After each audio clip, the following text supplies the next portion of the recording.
So yesterday, Nick Khan revealed the new NXT logo and I guess some of the new NXT branding. You've seen it on screen, or you're seeing it on screen now.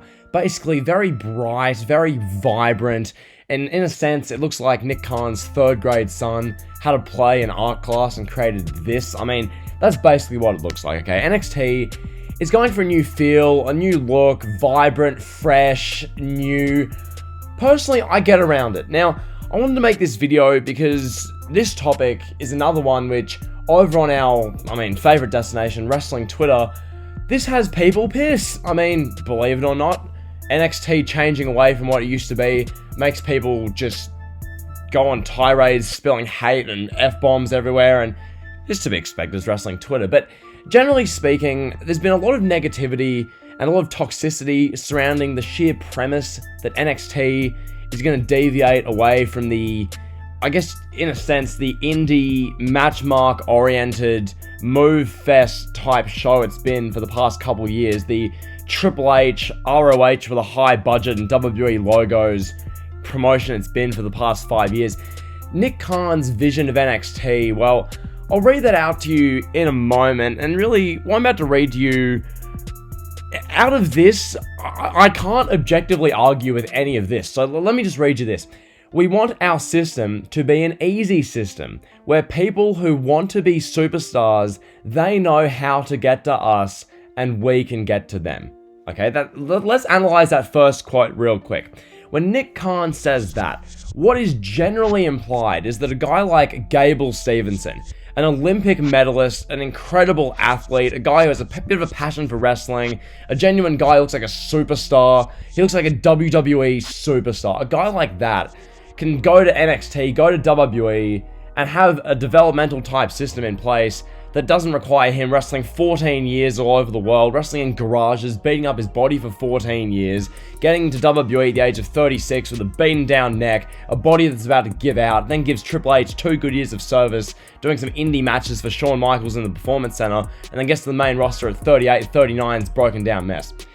That's basically, in a sense, what Nick Khan implies by that line. We want our system to be an easy system where people who want to be superstars, they know how to get to us and we can get to them. Basically, OVW 2002. So that's Nick Khan's first line. Then he goes on, in terms of an NXT rebrand, look for it. In the next couple of weeks, by the way, this was said about a week ago, in the next couple of weeks, it's going to have a whole new look. As you guys can see early in this video and probably on the screen now. It's going to have a whole new feel because a lot of the indie wrestlers have come through our system and are on Raw and SmackDown already. We don't want to keep doing that same thing. We want to look elsewhere for great young talent. Okay? When I read you this line here, a lot of the indie wrestlers have come through our system and are on Raw and SmackDown already. We don't want to keep doing that same thing. We want to look elsewhere for great young talent. Can someone listen to that statement and tell Nick Khan he's objectively wrong? Nick Khan's wrong for preferring 20 to 29-year-olds who are the future of this business. Nick Khan is Satan for looking for the next Brock Lesnar, the next John Cena, the next Randy Orton, the next Dave Bautista. Nick Khan's a bad person for looking for that, as opposed to what Triple H, Shawn Michaels, William Regal, and Matt Bloom look for in a 37-year-old beat-up guy who's wrestled all over the world and has indie cred with Meltzer, Alvarez, etc., Sembravivi, etc. Interesting. So that's the general kind of premise of the NXT rebrand. That's basically what the Nick Khan mentality is going for. Instead of making NXT a more underground, a grimy, grungy, high production than Ring of Honor, but still fairly grungy and low production quality version of an indie fed that Triple H has had it be for the past couple years. Let's have Nick Khan come in, based on his mentality as the president, and make it a real farming ground for the true future of the company. Because one of the things where there's been a disconnect in the past number of years with WWE and NXT is that NXT has been the developmental. Some people would disagree with that. It's objectively developmental as it's been.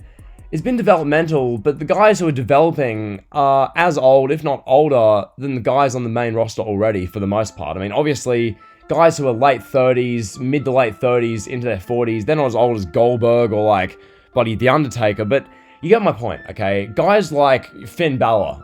Finn Balor's 5 years older than Roman Reigns. I mean, for God's sakes, that's supposed to be your face of NXT, the face of your developmental third brand, and he's 5 years older than the face of SmackDown. Like, this whole general premise that Nick Khan's trying to put down, I'm personally a fan. Please sound off down below what you guys think of this. What will be the general direction of NXT? Because to me, NXT, this direction they're going to be taking, I think at least give it some time, because what this will be a farming ground for a guy like Gable Stevenson, a farming ground for a guy like Parker Bordeaux, a farming ground in a way for the next Gable Stevenson, the next guys like that, these young, up-and-coming athletes with passions for wrestling. It's a place for them to come in. They're not going to come in to some indie Ring of Honor with WWE logos and a black and gold theme, where everyone's been wrestling 15 years and has indie cred, and then Stevenson comes in and he's looked down upon and he's shamed by Matt Bloom because he doesn't know as many fake moves as a guy who's wrestled in XPQ wrestling in Cleveland, Ohio in front of 32 people. That kind of general premise, okay, is, as Nick Khan said, we want a system to be an easy system where people who want to be superstars, they know how to get to us and we can get to them. In short, in summary, Nick Khan wants NXT nowadays to become the next OVW, to become the next farming ground for the next generational WWE superstars. He doesn't want it to be the Triple H scrubbed up Ring of Honor fed it's been for the past 5 years. And at the same time, that being said, NXT as is at a real crossroads. Obviously, Samoa Joe as champion is a bit of a weird one, but generally speaking, Johnny Gargano's been there for now 5 going on 6 years. Tommaso Ciampa has been there for 5 going on 6 years. Adam Cole has been there for 4 going on 5 years. I mean, he's about to go to AEW anyway. He's been there forever. You got this same general crop of guys who have occupied the NXT black and gold Triple H fed for the past 5 years, and they don't really want to go to the main roster and become superstars, or, I mean, even if they did, they wouldn't be able to because they're not superstar type guys. So it's just a mess. Nick Khan, he's clearing house, he's rebranding it. Personally, I'm a fan. Hopefully you are too. If you're not, sound off down below about how Nick Khan's a selfish devil and how he wants the company and the business killed because he's trying to make the next Brock Lesnar and Dave Bautista. So sound off down below about Nick Khan being Satan. Feel free, all good. But yeah, that's been the video. Hope you guys have enjoyed. If you have, sure, like, comment, sub. You know the drill. See ya.